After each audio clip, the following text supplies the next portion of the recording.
नमस्कार, स्वागत है आप सभी का फिर से एक बार फूरियर सीरीज की श्रृंखला में आगे बढ़ते हुए आज हम बात करेंगे इवन एंड ऑड फंक्शंस की फूरियर सीरीज पे बेस्ड कुछ एग्जांपल्स की। लास्ट सेशन में हमने देखा कि कैसे हम इवन और ऑड फंक्शन की फूरियर सीरीज को डिफाइन करते हैं, लेते हैं उसी पे बेस्ड एक एग्जांपल।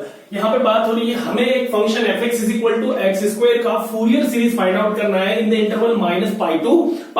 जब x आपका -π से π में डिफाइन हो तो हमें x² के लिए फूरियर सीरीज को परिभाषित करना होगा, डिफाइन करना होगा। इस फंक्शन की हमें फूरियर सीरीज फाइंड आउट करना होगा।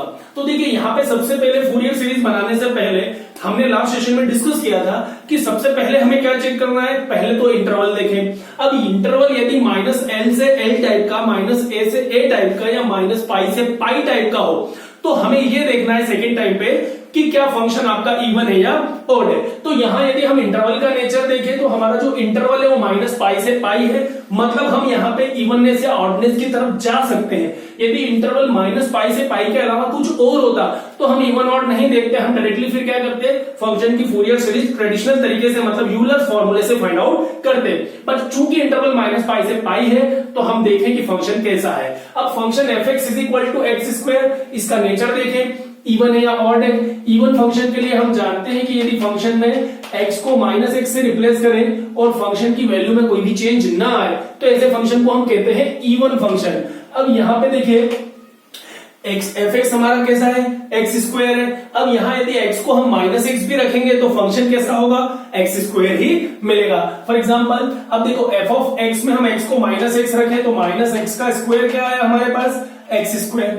मतलब x को नेगेटिव x रखने पे भी फंक्शन की वैल्यू में कोई चेंज नहीं आ रहा है, तो ये फंक्शन कैसा है, इवन। और हम अच्छे से जानते हैं कि इवन फंक्शन के लिए जो फूरियर सीरीज होता है वो क्या होता है, इंटरवल -π से π में f(x) = a0/2 plus sum n = 1 to ∞ an cos nx।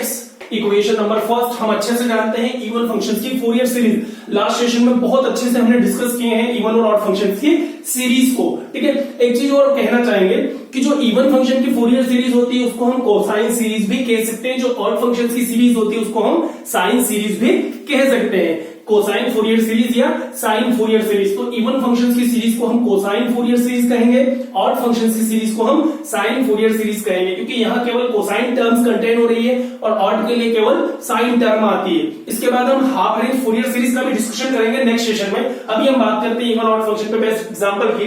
अब देखिए यहाँ पे हमें दो फूरियर कोएफिशिएंट कैलकुलेट करना है, a0 एंड an। अब a0 का वैल्यू हमें पता है, यहाँ पे क्या होगा, 2/π 0 to π f(x) dx। इसका वैल्यू फाइंड आउट करना है। an कोएफिशिएंट होता है 2/π 0 to π f(x) cos nx dx। तो अब हम सबसे पहले क्या करें, यहाँ पे a0 फूरियर कोएफिशिएंट का वैल्यू फाइंड आउट करें। तो देखिए a0 फूरियर कोएफिशिएंट जो है उसका वैल्यू आ जाएगा हमारे पास 2/π integration from 0 to π f(x) dx। f(x) का वैल्यू फंक्शन हमारा है x², तो यहां हम करते हैं x² dx। अब यहां पे हम यदि इसको सिंप्लीफाई करें तो 2/π x² का इंटीग्रेशन हुआ x³/3 फ्रॉम x = 0 to π। और थोड़ा सा सॉल्व करें तो 2/π, यहां पे 3 को भी हम बाहर कर सकते हैं कांस्टेंट होने के कारण। अब x की प्लेस पे यदि हम पाई रखेंगे यहाँ पे तो देखो क्या मिल जाएगा हमें, π³ और x की प्लेस पे 0 रखेंगे तो 0। अब π³ - 0 इट विल बी π³, तो π से एक बार π² कैंसिल हुआ तो हमारे पास आया 2π²/3। तो ये हमें a0 या a0 का वैल्यू यहाँ पे बड़ी आसानी से मिल गया है। a0 आया 2π²/3। अब इसी प्रकार हम an कोएफिशिएंट का वैल्यू भी फाइंड आउट कर सकते हैं। an का वैल्यू आएगा 2/π 0 to π f(x) और f(x) का वैल्यू है हमारे पास x² into cos nx dx। अब यहाँ पे हमको बाय पार्ट्स रूल लगाना पड़ेगा, सक्सेसिव इंटीग्रेशन बाय पार्ट्स या चेन रूल इंटीग्रेशन का हम कहें तो यहां आया 2/π। फर्स्ट फंक्शन का सिलेक्शन हमें पता है, ऐसा फंक्शन जिसका सक्सेसिव डिफरेंशिएशन 0 हो जाए उसको हम फर्स्ट फंक्शन मानेंगे। x² का डिफरेंशिएशन 2x, 2x का 2 और 2 का 0, मतलब x² हमारा फर्स्ट फंक्शन होगा। अब first one is same and integration of second, तो cos nx का इंटीग्रेशन जो है वो क्या हो जाएगा, sin nx/n। माइनस, अब फर्स्ट फंक्शन हमारा एक्स स्क्वायर हुआ और cos sine N x upon n second हुआ, डिफरेंशिएशन ऑफ फर्स्ट करें तो एक्स स्क्वायर का डिफरेंशिएशन 2x और साइन एन एक्स का डिफरेंशिएशन हो जाएगा minus cos n x upon n, और एक एन पहले से हुआ तो ये हुआ एन स्क्वायर, देन प्लस, अब ये हमारा फर्स्ट फंक्शन हुआ और ये सेकंड फंक्शन हुआ। चेन रूल आपको बहुत अच्छे से सिखाया था लास्ट सेशन में। अब माइनस 2x का डिफरेंशिएशन करें, 2x का डिफरेंशिएशन करें तो 2 और माइनस कॉस का इंटीग्रेशन करेंगे तो ये आ जाएगा साइन nx बाय n और n स्क्वायर मिलके हुआ n क्यूब और x is equal to 0 to pi. अब हमको क्या करना है, सिंप्लीफाई करना है। आगे इंटीग्रेशन पॉसिबल नहीं है क्योंकि 2 का डिफरेंशिएशन नेक्स्ट टर्म में 0 हो जाएगा और बाकी सारी टर्म्स भी 0 बन जाएगी। तो देखिए इस प्रकार हम सक्सेसिव इंटीग्रेशन बाय पार्ट्स किए।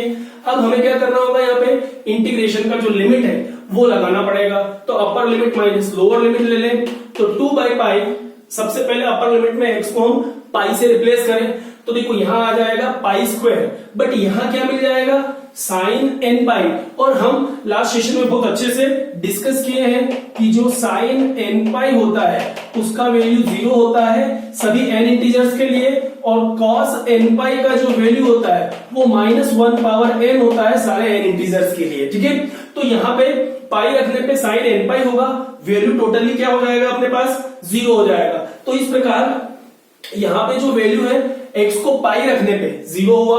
अब यहाँ पे यदि हम x को पाई रखें तो -2, x की प्लेस पे रखा पाई, माइनस और माइनस मिलके हुआ प्लस। अब देखिए cos n पाई, x की प्लेस पे पाई रखेंगे तो हो जाएगा cos n पाई जो कि हो जाएगा -1 टू दी पावर n, और अपोन में अपने पास आ जाएगा डिनोमिनेटर में n स्क्वायर। अब यहाँ पे प्लस माइनस फिर क्या हो जाएगा माइनस साइन n पाई, और साइन n पाई इज 0, तो लिखने की आवश्यकता नहीं है वैसे। अब देखिए नीचे n की वैल्यू कभी 0 नहीं होनी चाहिए, ठीक है ना, क्योंकि यदि n 0 हुआ तो डिनोमिनेटर क्या हो गया 0, नॉट डिफाइंड। बट हमें n बराबर 0 से कोई मतलब नहीं होता है क्योंकि सीरीज हमारी कहां से स्टार्ट होती है 1 से। आपको याद हो तो लास्ट सेशन में हमने एग्जांपल लिया था, नीचे n-1 आया था तो हमको n बराबर 1 पे a1 और b1 अलग से निकालने पड़े थे। यहाँ n बराबर 0 के लिए कंडीशन है, बट सीरीज 1 से स्टार्ट हो रही है तो कोई टेंशन वाली बात नहीं है। तो अपर लिमिट हमने रखा यहाँ पे साइन एन पाई 0 हुआ, साइन एन पाई 0 हुआ, कॉस एन पाई -1 पावर n हुआ।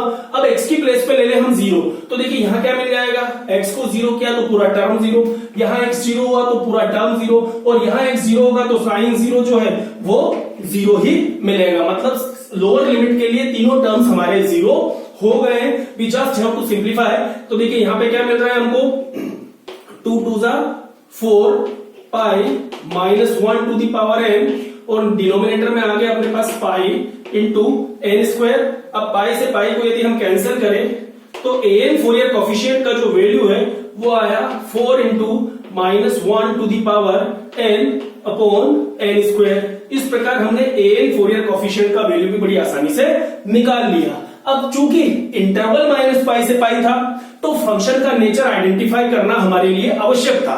हमने फंक्शन चेक किया, इवन निकला, तो इवन फंक्शन की फोरियर सीरीज हमने बताया कि कोसाइन टाइप की है। हमको यहाँ पे साइन वैल्यू जो है वो 0 मिलता है, लास्ट में हमने देखा था लास्ट वीडियो में। केवल a0 और n कोफिशिएंट फाइंड आउट करना था, बड़ी आसानी से हमने निकाला।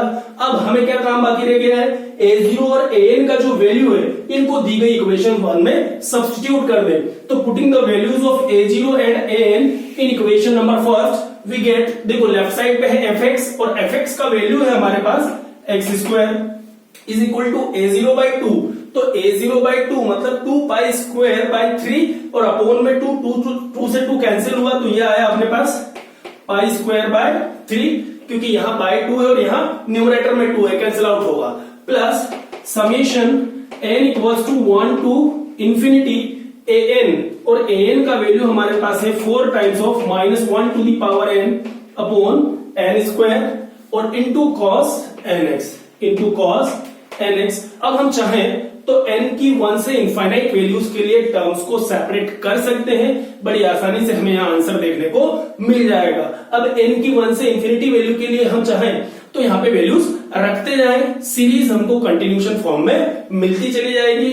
नहीं भी करना चाहें तो कोई दिक्कत नहीं, इसको हम कह सकते हैं कि यही हमारा फाइनल आंसर है। इस प्रकार हमने दिए गए फंक्शन के लिए एक कोसाइन सीरीज को जनरेट कर दिया, जिसको हमने कहा इवन फंक्शन के लिए फूरियर सीरीज। अब देखिए यहां पे मान लिया जाए फंक्शन, हमको क्वेश्चन इस प्रकार से आता कि f x is equal to sine x के लिए, या फिर आप कहें f x is equal to x cube के लिए आप एक फूरियर सीरीज बना है इंटरवल -π टू π में। तो हम क्या करते हैं, इंटरवल जैसे हमने देखा -π टू π या -2 से 2 या -a से a या -l से l टाइप का जब होता है, मतलब negative of any number two positive of that number type का यदि इंटरवल है, तो यहां जरूरी हो जाता है कि फंक्शन का नेचर आप देखें कि वो इवन है या ऑड है। अब फंक्शन कैसा है, यहाँ पे ऑड है, एक्स क्यूब एक ऑड टाइप का फंक्शन है, एक्स को -x रखेंगे तो नेगेटिव वैल्यू ऑफ फंक्शन मिलेगा, ऑड फंक्शन है। तो ऑड फंक्शन के लिए फूरियर सीरीज हमें पता है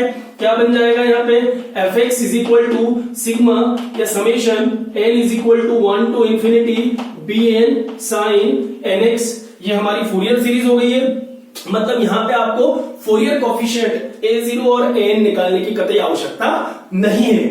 ऑड फंक्शन की सीरीज को हम फूरियर साइन सीरीज के नाम से भी जानते हैं। अब यहां हमें केवल bn फूरियर कोफिशिएंट की वैल्यू निकालनी है, और हम जानते हैं कि bn फूरियर कोफिशिएंट जो है वो 2/π 0 to π fx sin nx dx से फाइंड आउट किया जाता है। अब हमें यहाँ fx की प्लेस पे क्या रखना होगा, एक्स क्यूब का वैल्यू रखना है, और सक्सेसिव इंटीग्रेशन जैसा यहां किया यहां पे भी हम कर देंगे, हमें वैल्यू मिल जाएगी bn फूरियर कोफिशिएंट की। इस सीरीज में bn की प्लेस पे हम bn का वैल्यू सब्स्टिट्यूट कर देंगे, हमें ऑड फंक्शन की एक साइन सीरीज मिल जाएगी। तो आई होप कि आपको कंसेप्ट समझ में आया है कि कैसे हम फंक्शन को आइडेंटिफाई करें, और इवन और ऑड फंक्शंस के लिए हम सेपरेट सीरीज भी फाइंड आउट कर सकते हैं। यदि हमें इवन और ऑड का नॉलेज नहीं होगा तो क्या होगा, आप यूलर फॉर्मूला लगा के a0 an bn तीनों टर्म लिखोगे, और फिर फाइनली जब कैलकुलेशन करेंगे तो bn कोफिशिएंट इवन के लिए क्या आ जाएगा, 0 आएगा। बट यदि हमें कॉन्सेप्ट पता है कि फंक्शन इवन है तो डायरेक्टली ही हम लिख सकते हैं कि इवन फंक्शन है, तो bn कोफिशिएंट निकालने की हमको आवश्यकता है ही नहीं, क्योंकि हमने लास्ट वीडियो में जनरल रूल जब पढ़ा था तो बहुत अच्छे से सीखा था कि यहाँ पे केवल a0 और an ही फाइंड आउट करना है। तो यदि कॉन्सेप्ट क्लियर है तो काफी टाइम सेविंग है। आई होप कि आपको आज का पूरा न्यूमेरिकल समझ में आया होगा। Thank you very much, thanks for watching this video.